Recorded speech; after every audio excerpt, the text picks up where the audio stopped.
Okay, thanks for the introduction, and hello everyone. I guess many of you know me. So I'm Jakub and I work in the risk IT, and in today's talk I will talk about APIs, which are not always only HTTP, and I will show you how to build APIs and services using the AMQP 1.0 protocol. So I hope all of you have at least some basic idea what APIs and microservices are. APIs and at the end neither the concept of microservices are something completely new. We are all using APIs since ages. And it doesn't matter whether these are APIs to interact with the operating system, with some libraries, or within some software components in our application, or even remotely with other systems. What changes a bit with cloud-native applications and with microservices is that we are building smaller and smaller systems which then communicate remotely. So in the past, with the monolithic applications, most of the APIs between software components was linking the components together, calling the right methods. Whereas with the microservices, the application is spread, distributed across some cloud environment, maybe it's running across the whole planet. And you need to use remote APIs with some protocols which allow you to do that. And when you talk about microservices and APIs, what's more synonymous for it than the HTTP protocol, which you probably all heard about.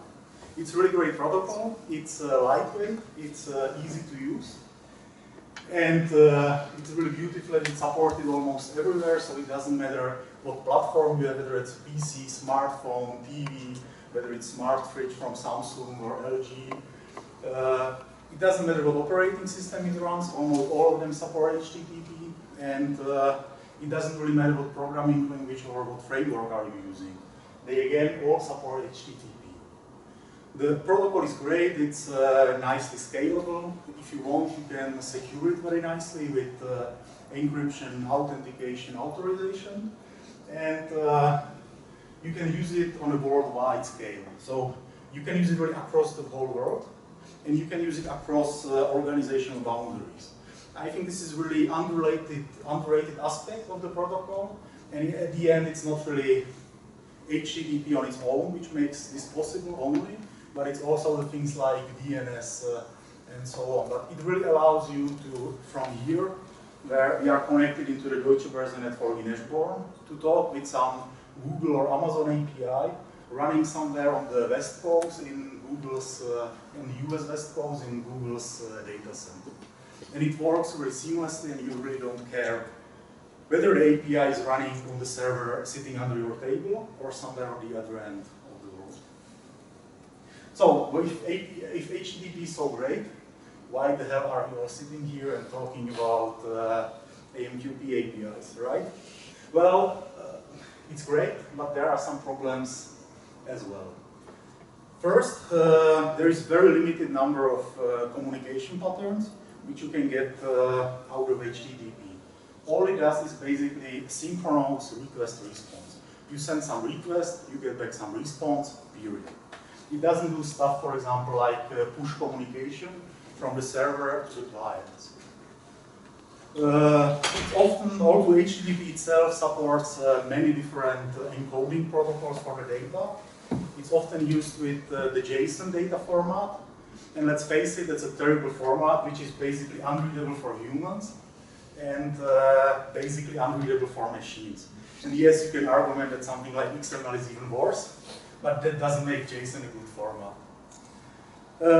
On the technical level, TCP is built around short-lived TCP connections. It doesn't really support request pipelining.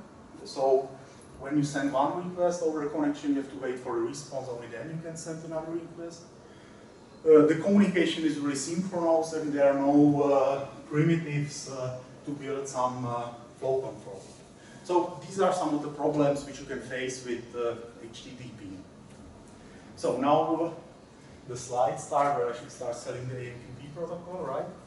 Who of you has an idea what AMQP actually is? Okay, few people, so maybe let's at least repeat some basics. AMQP is open messaging protocol. The core protocol is currently approved as an ISO standard, and we are working at the OASIS organization on further enhancing this standard with new features. Some of them I will mention later. The protocol is backed by some of the major players in the IT industry, for example, Red Hat, Microsoft, or IBM.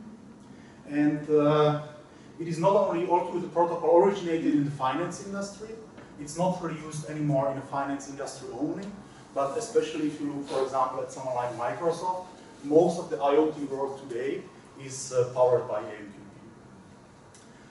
Just to make it clear, when I'm talking about AMQP at this slide, I'm talking only about AMQP 1.0.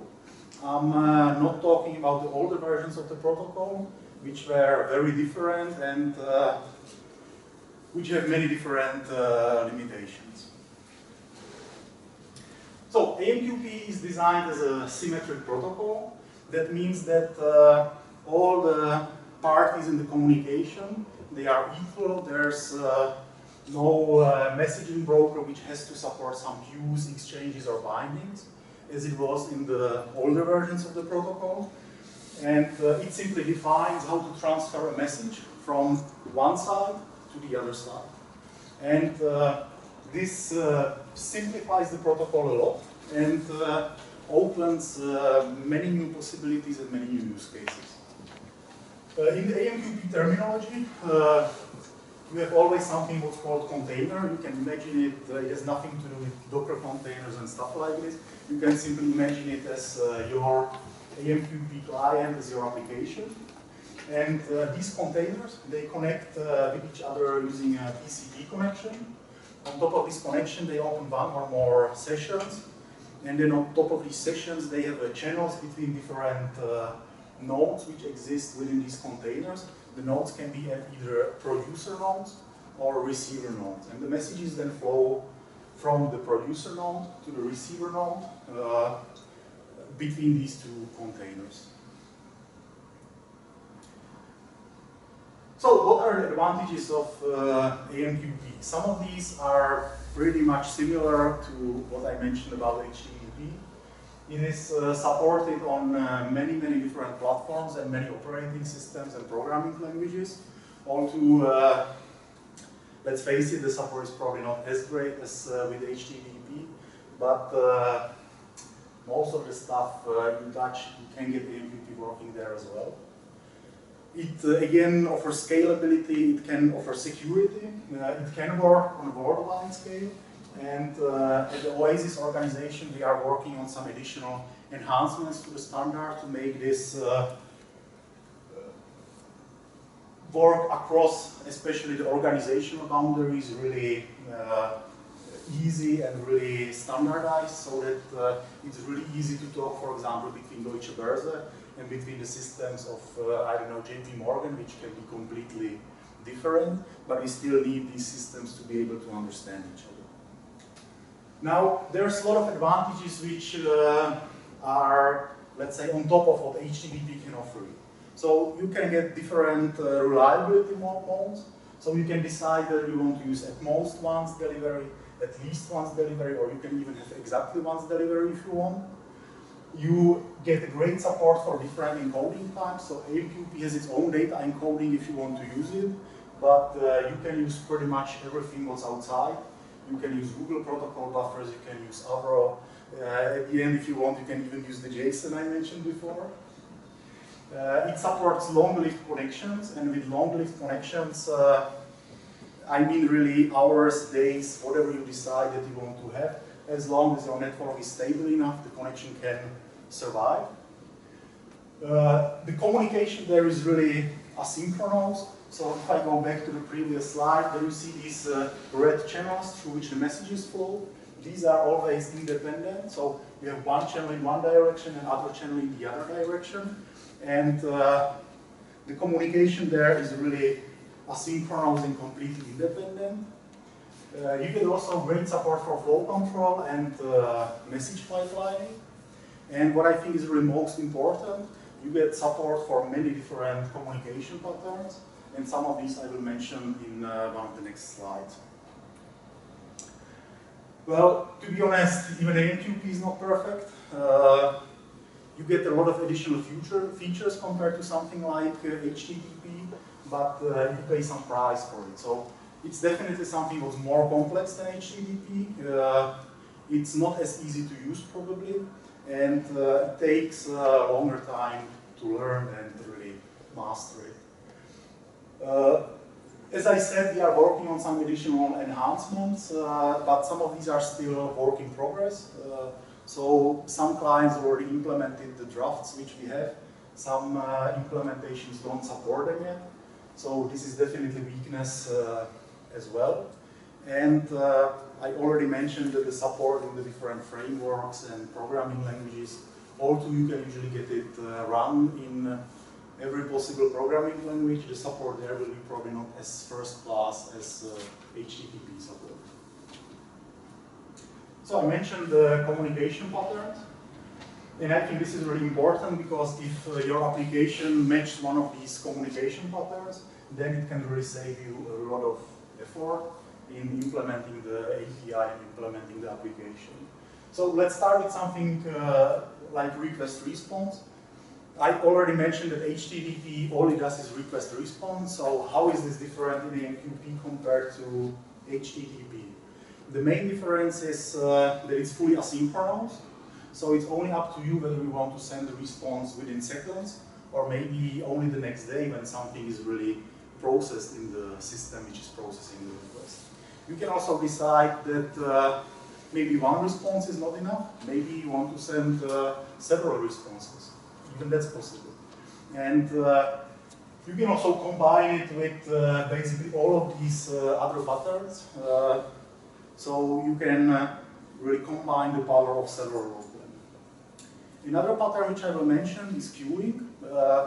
I guess you all have been in some bank or post office where they have this central queuing system. You come in, you take the number, and then you have the clerks working on the desks, and when they are free, then they press the button, they get the number of the next client, the client comes there, and that's basically a central queue.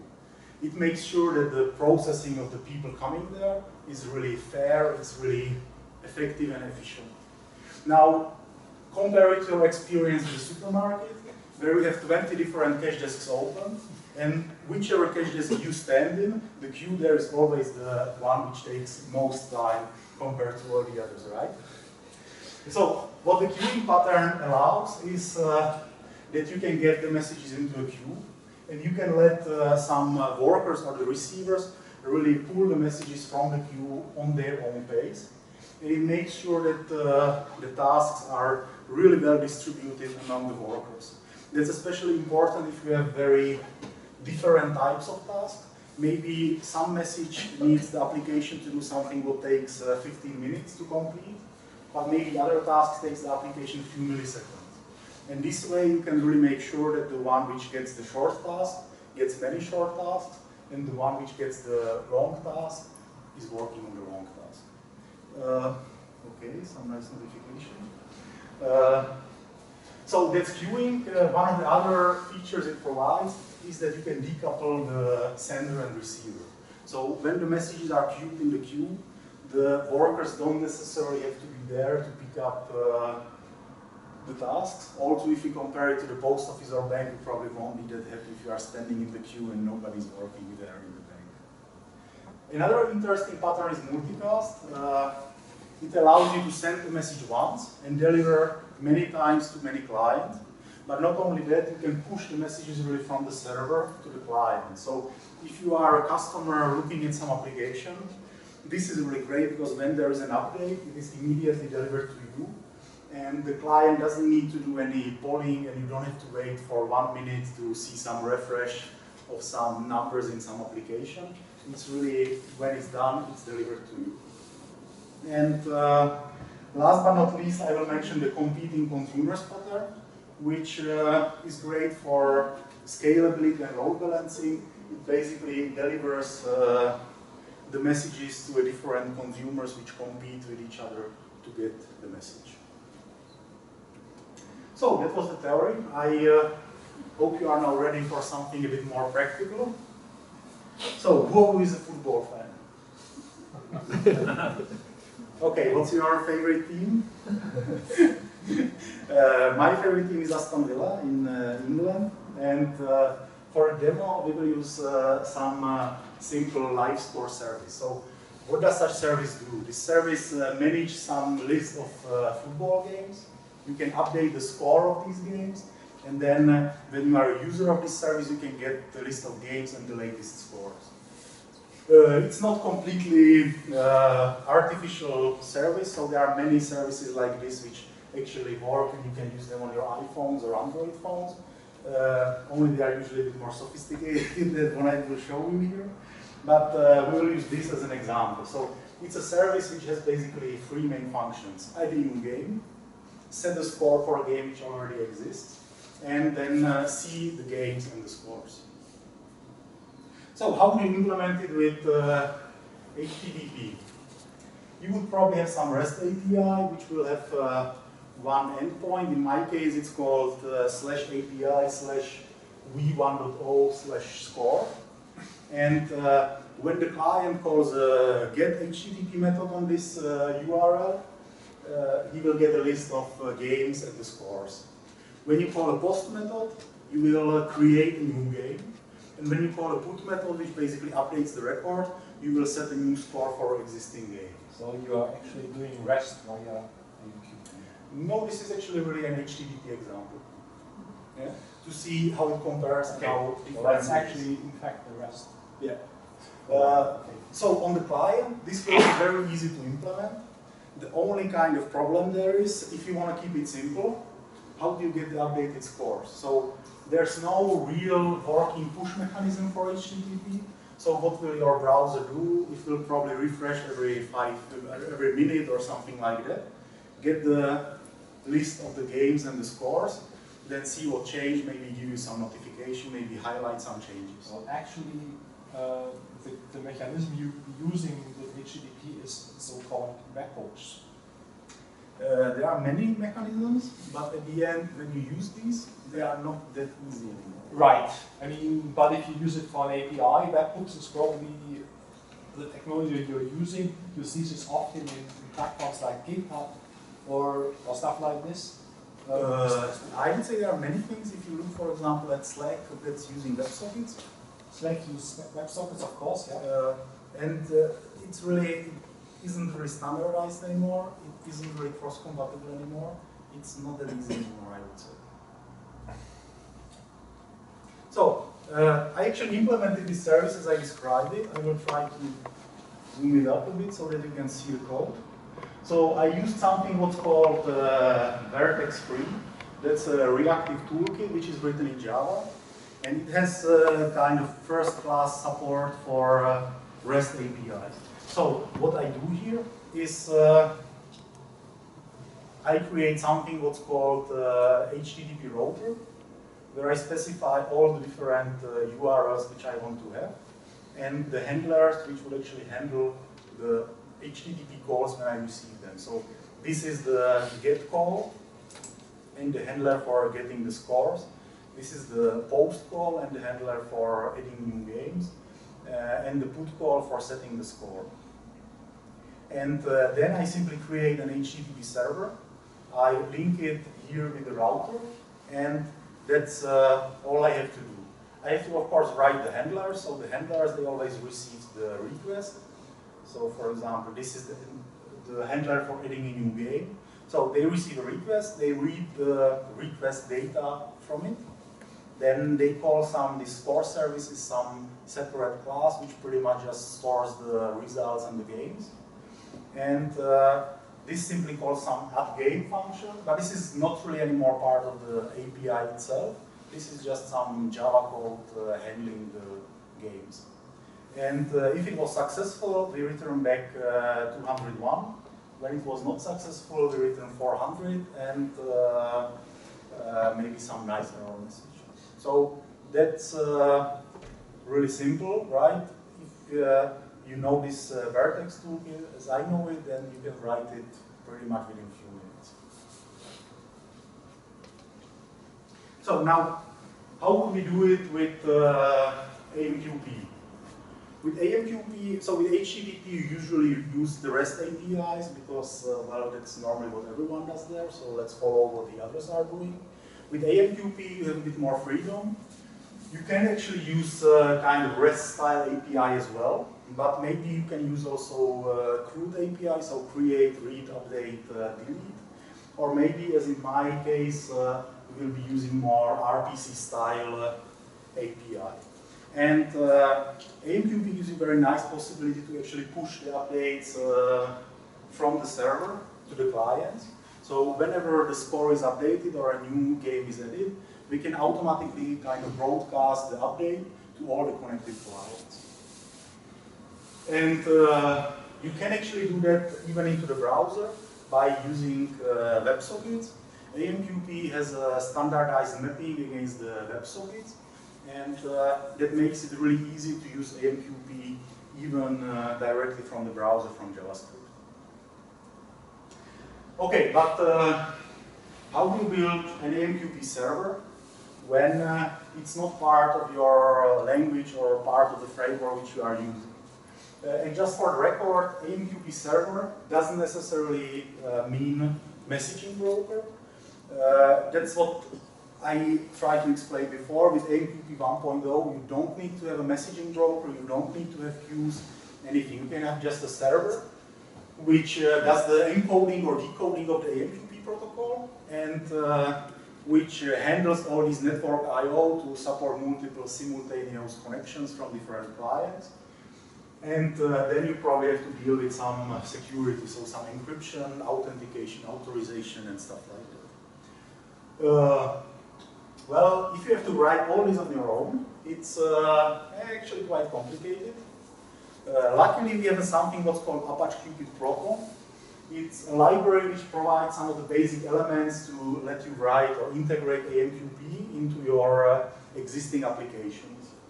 And it's native in C and in Java, and the C variant has basically bindings for many different languages like C++, Go, Python, Perl, PHP, Ruby, pretty much whatever you want, and it's quite easy to actually add additional bindings. And you can use this library as really as a starting point from which you start working on your application.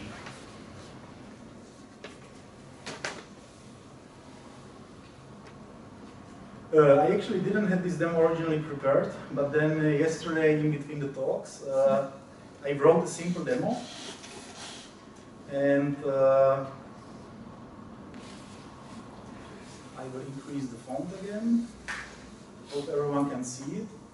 So this is basically the AMQP server, written again in the same vert.x toolkit in Java, which is using this Proton library.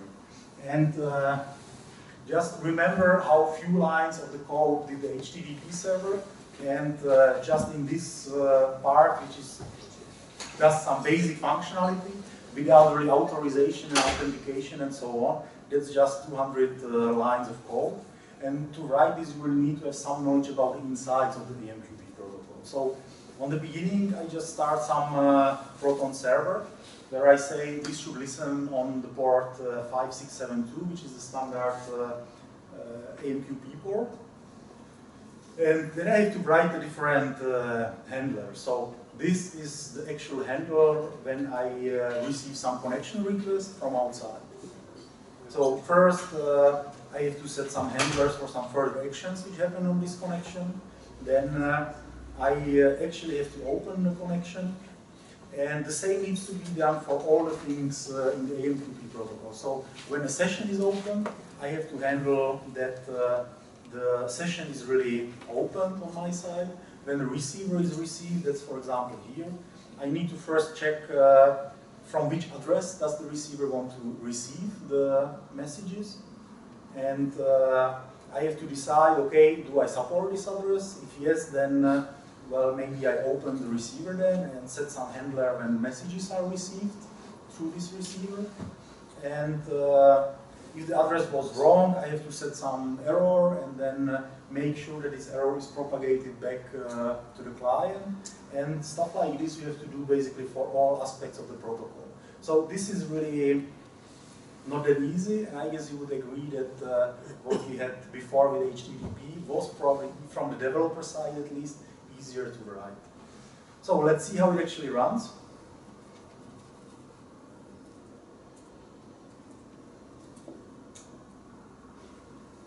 So now I will start a server, and really what you have to appreciate here, there's no server in between this application and the clients connecting. This is really all the AMQP clients which I will use will connect directly into this application. So now my API is running, and I can go here and let's say we start here one client which will be listening to the live updates. So as you can see here, I logged that I actually received the TCP connection. It opened the connection, the session, then it opened the receiver. And now let's see what happens when I add a new game. So it's a bit slow, establishing the connections takes a bit time, but you can now see that the game has been added. So it's a game between Aston Villa, which is my favorite team, and Birmingham City, that's our rivals. Now, because I'm Aston Villa fan, I have to set the score somehow. So of course my team will be winning. So now it's 1-0. Now it's 2-0, and I can continue like this.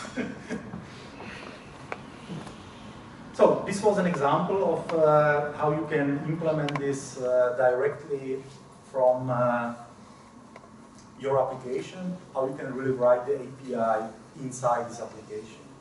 Now, what if I told you that you don't really need to do all this, that you don't really need to write your own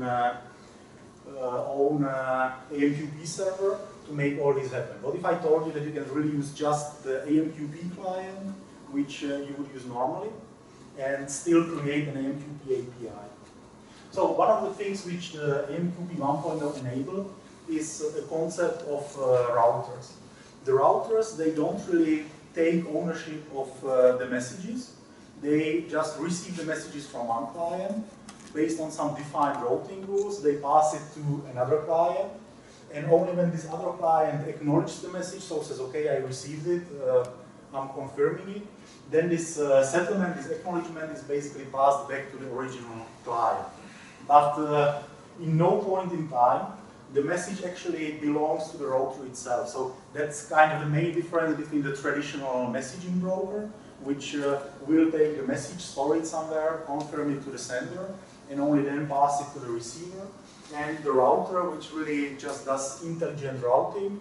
You can pretty much imagine it as some Nginx proxy for HTTP, where you can take the HTTP traffic and forward it to different servers. And one of the examples of such router is something called Apache QP Dispatch, which I will use for the demo. So how will the demo work? The dispatch server will stand in the middle, let's say your application, your API server will connect to it, but not anymore as an AMQP server, but as a very simple AMQP client.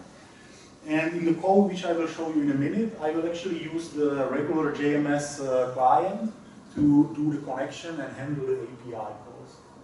So the dispatch then takes care of forwarding the different requests to the API server, eventually sending back the responses and the live broadcasts and so on.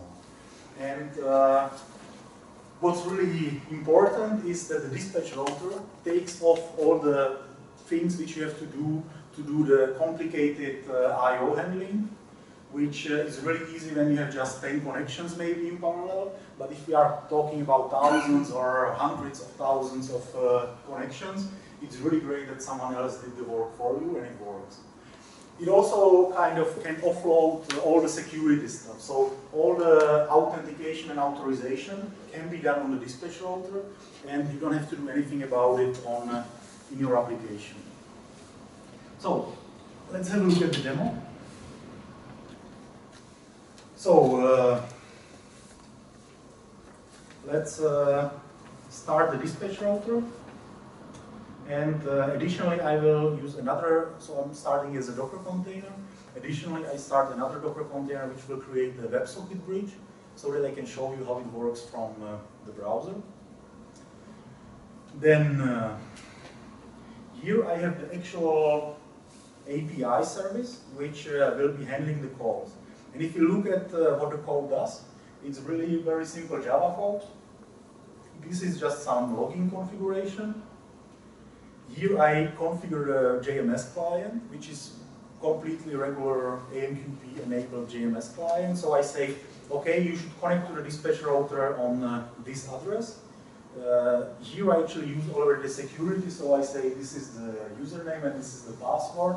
I call it security, it's not that security, this password.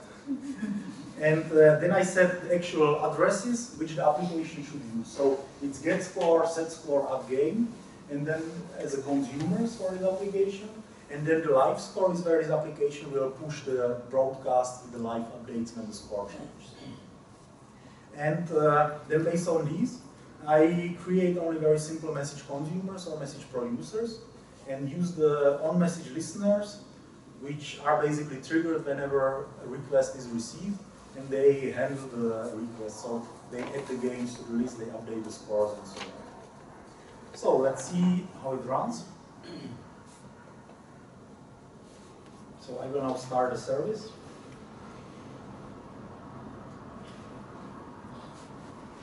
And here in this browser, I will use a JavaScript-based AMQP client and connect to the WebSocket gateway, and through it connect to the dispatch router.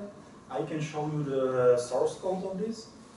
And it's basically very, very, very simple. So on this line, I say, okay, I want to use WebSocket connection. I want to use AMQP protocol over this WebSocket connection. And then I just say, okay, open the receiver for the /live score address. And here I have an on-message handler, which says whenever I receive a new message, just show it on the website. So, and just to show you that it really works, I can start another client for the live score updates here in the terminal. And let's see what happens when I add a new game. As you can see, immediately it's refreshed in the browser as well as in the terminal session. And now I can do just a routine to make sure that my team wins. Okay, so that was for the demo. Now, which one to choose? Now you would maybe expect me that I would say something like, you should always use AMQP, never use HTTP. It's not really the case. I would say both protocols are great, and they have both their strong sides as well as weak sides. And for me, HTTP is something like hammer and nails. So sometimes you need something quick, you need something simple, you need something that works easily. And that's when you use the hammer and the nails, or that's when you use the HTTP. In particular, I would maybe use HTTP when you have many, many different clients, but with very light usage. So if you have millions and millions of clients, but every one of them sends one request per day or something like that, or a few requests per day, I would probably also recommend it if you are building something that's really designed for the external users. So if you want to approach millions of developers across the world, the probability that they know how to work with HTTP API is probably higher than that they actually know how to work with AMQP API. And then you really have to think whether the business value which your API offers is big enough for them to actually learn AMQP, or whether it will be easier to attract them if you use HTTP. On the other hand, sometimes you need something that's more advanced, more sophisticated, maybe something like a screwdriver and screws.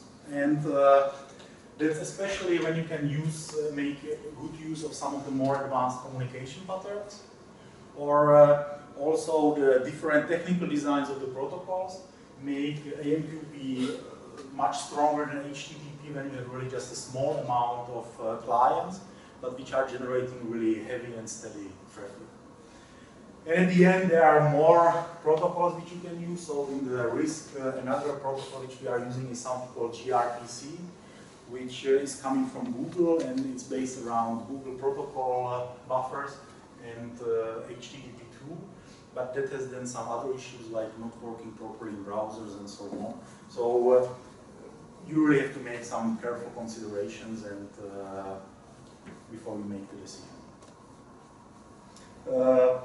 All the slides and all the demos, they are on my GitHub, so if you want to have a look later, then just go there and you will see everything there. Questions?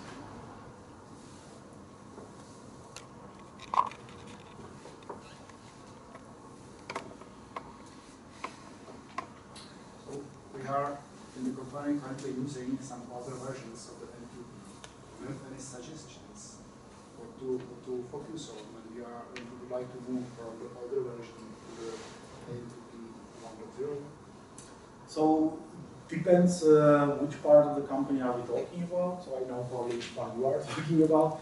But in energy, for example, they are using this RabbitMQ broker, which doesn't really support AMQP 1.0, or there is some experimental plugin only. More in the risk clearing and trading area, where your question probably points, the Apache Qpid broker, which we are using, or it's sold as Red Hat Merge Messaging, that already supports the AMQP 1.0, so you can use many of these features already today. The problem with the migration, which I would see there, is that in many cases we used, so with all the version of the protocol, all you had was a messaging broker with the queues and decoupling and so on. And because that was all we had, we used it for the things like request response patterns and so on, where this isn't really the right protocol, or the protocol as AMQP 1.0 would work fine there, but the 0.10 through the broker and through the queues, that doesn't work there that well. Yeah? So I would say to replace that, we really need to think a bit more whether we want to stay with AMQP and use, for example, something like this Qpid dispatch router, which can easily facilitate this request-response communication without taking the burden of the queues and so on. Or whether in some cases, I would actually say that something like gRPC or really HTTP REST-based API might be a more suitable solution. Unfortunately, nobody from AMQP team seems to be here, so they cannot and in many areas we are actually using AMQP 1.0, so at least the UX repo project. They are using AMQP 1.0 since the beginning. And I know that in ClearStream they are using ActiveMQ brokers or AMQ, which support AMQP 1.0. I'm just not sure whether someone actually used the AMQP 1.0 or whether they use only the OpenWire protocol. I think they're using OpenWire. Yeah, that's my assumption as well. But that can also already speak AMQP 1.0. And actually Red Hat has an update to their suite, so they released, I think 2 weeks ago, the AMQ7. And one part of the AMQ7 is something called AMQ7 Interconnect. And that's just their version of the Qpid dispatch router, which I showed in the demo, which just bundled with the branding and support from Red Hat. But it's really exactly the same software. So with AMQ7, you get this dispatch router not only as an open source, but really as a software from Red Hat, and you can use it for exactly what I showed before.